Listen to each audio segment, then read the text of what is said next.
Nos bastidores da obsessão, capítulo 6, no anfiteatro. Ante a proximidade do momento de nos dirigirmos aos sítios em que o Dr. Teófrastos labora, voltavam-nos à mente as lições fornecidas pelo benfeitor Glaucus em torno da história e das realidades da hipnose. Guilherme, amparado fraternalmente por Ambrósio, o delicado enfermeiro e assistente de Saturnino, foi incorporado ao grupo, e assim nos acercamos da porta do velho edifício da União para nos transferirmos até o anfiteatro. Saturnino, prestimoso e severo, antevendo a gravidade da excursão, a todos nos adestrou quanto possível nos recursos da concentração e da prece, de modo a evitarmos qualquer desastre no reduto inditoso para onde rumávamos. A tarefa, de grande realce, tinha como objetivo essencial conhecer os métodos de trabalho dos adversários da luz, de modo a elucidar os companheiros reencarnados e aplicar igualmente os antídotos compatíveis quando estes esclarecimentos viessem a lume. Sem dúvida, desde as primeiras horas do Espiritismo, mensageiros eficientes têm vindo à Terra oferecer esclarecimentos sobre as paisagens do mais além.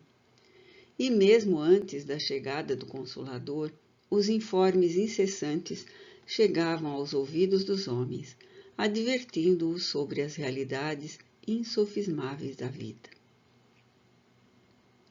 Aguardava-nos à porta singular veículo, semelhante às velhas seges, porém de maiores proporções, a qual estavam atrelados duas parelhas de corcéis brancos pelos belos espécimes de equinos, conduzidos por um cocheiro de meia-idade que nos saudou com discreta cortesia. Adentramo-nos no coche que partiu. As cortinas arreadas não nos permitiam a visão do exterior. O irmão Saturnino esclareceu que conhecia o local em que estava o anfiteatro, próximo à região pantanosa da cidade, em uma área deserta e não muito distante, que atingiríamos numa hora de viagem aproximadamente. Elucidou ainda que a providência de utilizar o veículo se justificava, considerando a situação de alguns dos membros presentes à excursão, pouco adestrados a voos mais expressivos fora do corpo somático, como Guilherme, e qual acontecia a nós outros, algemados ainda às formas físicas. Convidados à oração silenciosa, procuramos mergulhar no oceano sublime da prece, de modo a contribuir com os recursos possíveis para o êxito da missão. Transcorridos mais ou menos o tempo previsto, escutamos bulha e altercações à nossa frente, quando então saltamos da condução, prosseguindo a pé. Havia uma multidão de entidades viciosas em atitudes repelentes, que dialogavam com expressões vis e ultrajantes. Entre elas, podiam-se notar diversos encarnados, perfeitamente diferenciáveis graças aos vínculos do perispírito ainda ligado ao corpo físico, que pareciam algemados a alguns dos desencarnados libertinos que os conduziam como se fossem escravos das suas paixões e de quem não se podiam libertar. Outros apareciam com carantonhas simiescas e o recinto tresandava putrefação. Vibrações viscosas e sombrias carregavam os céus que tinham um tom pardacento escuro, sem estrelas, e o solo miasmático parecia um paú insano, que, todavia, não lhes chamava a atenção, acostumados como se encontravam à paisagem triste e morta do local. A construção, de matéria viscosa e escura, tinha forma semicircular e fazia lembrar repentinamente os velhos circos, não fosse a substância de que se revestia. Luzes roxas e vermelhas esparramavam sombras atormentadas que passavam perdidas nos interesses em que se compraziam e, de quando em quando, massa compacta e atroadora, empurrando violentamente os que se encontravam à frente, chegava em galhofa infernal.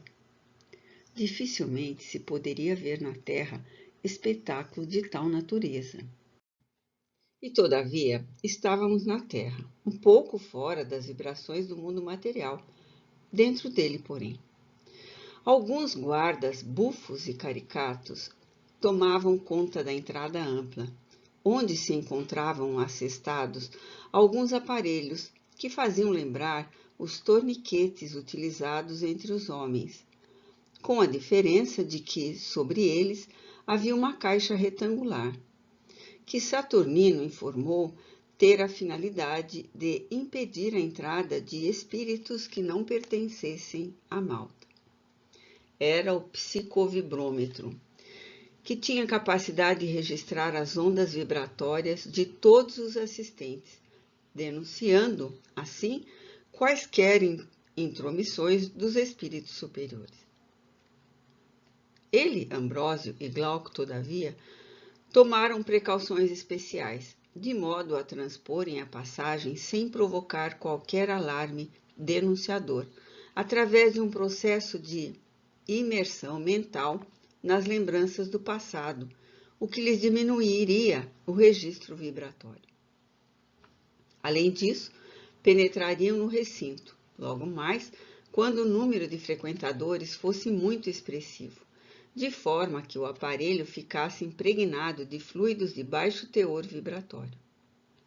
Quanto a nós, os encarnados, e a Guilherme, não haveria problema. Afastando-nos um pouco do bulício, os benfeitores e o assistente concentramo-nos demoradamente e observamos um fenômeno singular. Lentamente o aspecto exterior se foi adensando e a forma padeceu ligeira transformação que os deformava e como se estivessem respirando incômoda atmosfera, passaram a apresentar leves estertores e, sensivelmente modificados, convidaram-nos a entrar. Atravessamos as barreiras sem qualquer incidente e fomos surpreendidos por um recinto amplo de arquibancadas que ficavam fronteiras a um picadeiro pouco iluminado, onde o espetáculo teria curso. A balbúrdia ensurdecedora fazia lembrar um covil de feras, expressões profundamente vulgares e tradutoras da qualidade dos que ali se encontravam, explodiam abundantes, constrangendo-nos. Saturnino, com muita discrição, nos convocava à oração, de modo a que nos não distraíssemos. Esclareceu que benfeitores espirituais nos acompanhavam de longe pelos fios invisíveis do pensamento, intercedendo por todos nós ao Senhor da vida. Guilherme, apavorado, estava a ponto de desequilibrar-se. Acolitado, no entanto, por Ambrósio, que o sustentava, manteve-se em silêncio expectante. Subitamente, apareceram no recinto interno e semicircular estranhos sequazes que sopraram búzios esquisitos e anunciaram a chegada do Dr. Teófrastos. Guilherme, ao nosso lado, entre a massa agitada que gritava desenfreada, começou a tremer descontroladamente. O momento, porém, era de algazarra, enquanto a multidão esperava ansiosa o anfitrião. Aqui e ali, no entanto, havia muitas expressões de pavor, não só entre encarnados como entre desencarnados, que esperavam o início da função, constrangidos e vencidos por medo atroz. Apresentando rostos patibulares, essas entidades confrangiam, mesmo aqueles que fossem portadores de sentimentos empedernidos, exceção aos que ali se encontravam, tresloucados. O ambiente era irrespirável. Nuvens de fumo se elevavam, abundantes, misturadas a odores acrifortes, como os derivados de plantas estupefacientes, e podia-se ver uma multidão espiritual de paixões insaciáveis, assoladas, que habitualmente se atiravam atormentados sobre os seus cômpares, enjaulados na carne, em processos indescritíveis de vampirizações tormentosas. Esperavam, desditosos, as lições infelizes em torno das técnicas da obsessão, para continuarem o programa inferior da imantação psíquica aos seus antigos senhores, que passavam automaticamente à condição dolorosa de escravos. Não havia tempo para maiores elucubrações, pois, nesse momento, deu entrada no recinto singular cortejo, formado por um grupo grotesco, estranhamente vestido, sustentando um sólio sob colorido pálio, em cujo assento se encontrava a hedionda personagem. Trajando roupa de cor berrante, que variava do arroxeado ao negro, ostentava grosseiro paludamento que lhe caía dos ombros e era sustido pelo braço esquerdo. O semblante aberto, no sorriso que mais parecia um esgar, não ocultava a ferocidade brilhante nos dois olhos, quase oblíquos, que se destacavam na face gorda e macilenta, sob uma testa larga de raros fios de cabelos empastados. Bigodes abundantes se perdiam nas suíças extravagantes, completando a visão terrificante e macabra. O préstito bizarro voluteou por 3 vezes o picadeiro e se aquietou no centro, transferindo-se o temível doutor Teófrastos para um palanque adredemente armado, com gestos vulgares e ridículos. Houve um súbito silêncio feito de expectativa e receio. Voltando-se para a multidão, começou a falar através de um microfone que levava a sua voz às galerias, por meio de vários projetores de som de alta potência.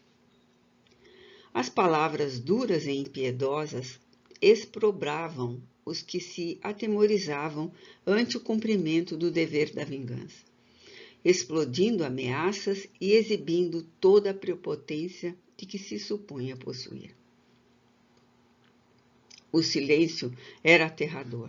Nenhum som, nenhuma galhofa, exceto, de quando em quando, alguns gritos de terror que partiam das arquibancadas. Temos hoje um caso de justiça, reticenciou.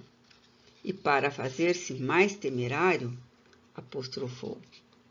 Julgaremos uma criminosa que chegou da terra para nossos presídios há quase 1 ano.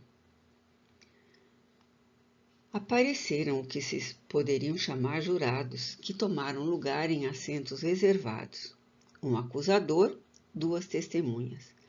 Uma de lamentável aspecto lacerado e a outra apenas uma pasta informe, perispiritual, estiolada que mantinha uma cesta nauseante, foi colocada sobre uma mesa, em destaque, no centro do proscênio. Algemada e atada a uma corrente, jovem mulher de uns quase 35 anos foi trazida acolitada por 2 guardas e conduzida ao palco da triste encenação. O semblante desencarnado e a expressão de loucura deformavam-na em grande parte. Andrajosa e imunda, quase rastejava, minada pela ausência de forças. O simulacro de julgamento era de certo confrangedor. A infeliz relanceou os olhos baços várias vezes, traduzindo o quanto de sofrimento lhe invadia o ser. O acusador, impertigado e ferino, narrou: esta mulher vem da terra após uma vida de abominação. Enganando-se quanto pôde, entregou-se a toda espécie de prazeres, assistida de perto por diversos cooperadores da nossa organização após seus primeiros crimes. Tendo oportunidade de fazer-se mãe, 6 vezes consecutivas, delinquiu em todas elas, evadindo-se pelo infanticídio a qualquer responsabilidade para com os próprios atos. Na última vez, fez-se vítima da própria leviandade e desencarnou após terrível e demorada hemorragia que lhe roubou toda a possibilidade de sobrevivência. Dentre os quem ela impediu voltassem à carne, aqui estão 2 vítimas suas, em diferentes estados. Um conseguiu retomar a forma anterior, mas apresenta os sinais das lâminas que lhe romperam o corpo em formação. O outro ainda dorme, hibernado na forma desfigurada, graças ao despedaçamento sofrido no ato do aborto. Logo despertou, porém, no túmulo, alguns dias após o desenlace, acreditando-se viva no corpo, ignorante das realidades espirituais. Um soldado nosso deu-lhe voz de prisão pelos crimes cometidos e, algemando-a, trouxe-a ao cárcere em que tem estado até este momento. A sua primeira vítima, que pertencia aos nossos quadros, apresentou queixa há muito, o que nos levou a assisti-la por alguns anos, e agora nos reunimos para fazer justiça. O pobre espírito assistia a tudo, quase sem a perceber. Parecia semi-desvairado, recolhendo a muito esforço mental algumas expressões esparsas, que, no entanto, não conseguia coordenar. Os insultos e doestos choviam atirados em abundância. A testemunha fez chocante narração, várias vezes interrompida pelo vozerio das galerias, após o que uma voz se destacou na bulha, anunciando o veredicto.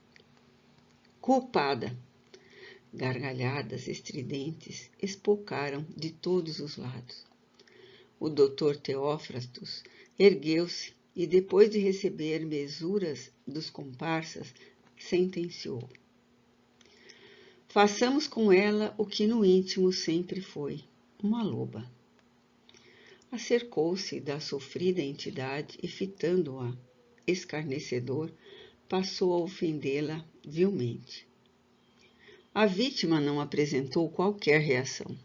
Era como se a sua visão se encontrasse longe, a fixar as evocações dos abortos delituosos a que se entregara nos dias de insensatez, que ficaram para trás, mas que não se consumiram. Obrigando-a a ajoelhar-se, enquanto lhe estrugia no dorso longo chicote sibilante, ordenou de voz estertorada: víbora infeliz, devoradora dos próprios filhos, toma a tua forma, a que já tens na mente atormentada. A tua justiça é a tua consciência. Obedece, serpente famélica. A voz, impregnada de pesadas vibrações deletérias e vigorosas, dobrava os centros de parca resistência perispiritual da atormentada. E diante dos nossos olhos, ao comando do sicário cruel, que se utilizava de processos hipnóticos deprimentes, atuava no subconsciente perispiritual abarrotado de remorso da infanticida, imprimindo-lhe a tragédia da mutação da forma, no horrendo fenômeno de licantropia dos mais lacerantes. Choros convulsivos e gritos irromperam simultâneos das arquibancadas. A altercação foi geral. Repentinamente, escutaram-se sirenes de alarme e a perturbação se fez total. Saturnino, a meia voz, buscou acalmar-nos, aduzindo explicações. A visão horrenda para todos nós produziu em algumas centenas de reencarnados aqui presentes, constrangidos pelas forças obsessivas nas quais se encontram subjugados aos seus verdugos, choques muito profundos e violentos, que os recambiaram inopinadamente ao corpo. Abençoada cidadela de defesa que a vida nos concede para aprender e recomeçar. Despertarão estremunhados esses espíritos, mesmo os que conservam a demência nos registros da consciência, retornando de estranhos e terríveis pesadelos, banhados por álgidos suores, amedrontados, chorosos, desesperados. E desejando esclarecer-nos com as sábias lições, continuou enquanto os distúrbios prosseguiam. Nesse sentido, é que o conhecimento do Espiritismo realiza a melhor terapêutica para o espírito, higienizando-lhe a mente, animando-o para o trabalho reto e atitudes corretas, e, sobretudo, dulcificando-o pelo exercício do amor e da caridade, como medidas providenciais de reajustamento e equilíbrio. Não há força operante no mal que consiga penetrar numa mente asepsiada pelas energias vitalizadoras do otimismo, que se adquire pela irrestrita confiança em Deus e pela prática das ações da solidariedade e da fraternidade. E dando mais ênfase ao ensino, arrematou: aliando o esforço que cada um deve envidar a benefício próprio, a prece é a fonte inexaurível que irriga o ser, renovando-o e aprimorando-o, ensejando também, logo após, depurar-se, aplainar além dos reveses e tropelias, arrastado pelas sutis modulações das esferas superiores da vida, onde aure vitalidade e força para superar todos os empeços. Paulatinamente, a ordem foi restabelecida, conquanto a evasão dos encarnados fosse muito expressiva na busca desesperada de refúgio nos corpos. A cena estranha continuou por mais alguns momentos, e o atormentado espírito da mulher-lobo foi, por determinação do chefe, remetido ao interior para ser colocado em defesa do anfiteatro. Houve ainda algumas outras demonstrações de hipnose elementar e grosseira, porém, de efeito na multidão atônita, quando o espetáculo foi encerrado, após a saída do infame séquito e do seu Famanás. Um tanto deprimidos, saímos também, e voltando a respirar o hálito da natureza, quando chegamos à praça em que se encontrava a União Espírita Baiana, depois da jornada pelo mesmo processo, adentramo-nos para receber energias revitalizantes e esclarecimentos finais do vigilante benfeitor. Recompondo o círculo e carinhosamente recebidos pelos que ficaram, fomos concitados à oração, após que Saturnino, empenhado em esclarecer-nos, elucidou pausado. Aparentemente, os infelizes companheiros que mourejam no anfiteatro constituem segura organização a serviço do mal. Adestrados na prática da ignomínia, supõe-se preparados para investir contra os espíritos atormentados que gravitam em ambos os lados da vida, emanados às paixões que os consomem, paixões cujo comportamento facilmente sintonizam com eles e outros afins, caindo-lhes nas malhas vigorosas que, em última análise, se transformam em instrumentos de que se utiliza a lei divina para corrigir os que ainda preferem os tortuosos caminhos. Muito tempo se passará até que as leis de amor, leis da vida, portanto, se estabeleçam em definitivo entre nós. Convém considerar que só o bem tem características de perfeição, por ser obra de Deus que é perfeito. O mal, engendrado pelo espírito atribulado, opera por métodos de violência, e dessa forma é falho, o que atesta a sua procedência. Não fosse isso, e não nos poderíamos ter adentrado no recinto das intervenções malignas, pois que o psicovibrômetro ter-nos-ia denunciado.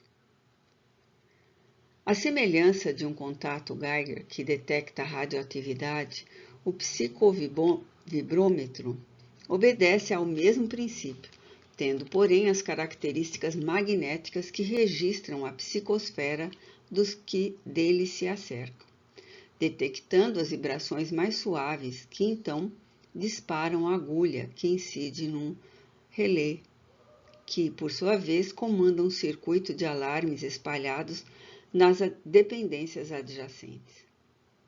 Como procuramos sintonizar com o meio ambiente em que nos encontrávamos e, aspirando os mesmos resíduos espalhados no ar, mergulhamos naturalmente em densas ondas de baixo teor vibratório, que nos envolveram a todos, sendo que nós, Ambrósio e Glauco, passamos a sofrer os mal-estares compreensíveis, a que Guilherme, por sintonia constante, está habituado, e os demais encarnados do grupo, graças à condição do corpo orgânico, não experimentaram maior choque, permanecendo momentaneamente no mesmo teor de energias deprimentes que impediram a oscilação da agulha de registro do aparelho. Fosse, porém, o inverso, isto é, se o aparelho detectasse vibrações de baixo tom vibratório, nenhuma entidade das que ali se encontravam, desejando violar recintos superiores, poderia sutilizar o padrão da sua psicosfera para criar condição mais elevada. Sem dúvida que toda ascensão é lenta e áspera. Agradecemos, portanto, ao Senhor. Teremos ensejo de retornar ao anfiteatro oportunamente para prosseguir observações e tarefas, quando então o irmão Glauco desempenhará a função específica junto ao nosso irmão Teófrastos. Os trabalhos foram encerrados quando os primeiros raios da alva venciam a teimosia da noite. Reconduzidos ao corpo, particularmente, nossa pessoa conservou lembranças dolorosas e angustiantes. O dia nos foi de inquietação e distonia emocional, como se a noite nos houvesse ofertado cruéis pesadelos, de cuja visão confusa não nos podíamos libertar.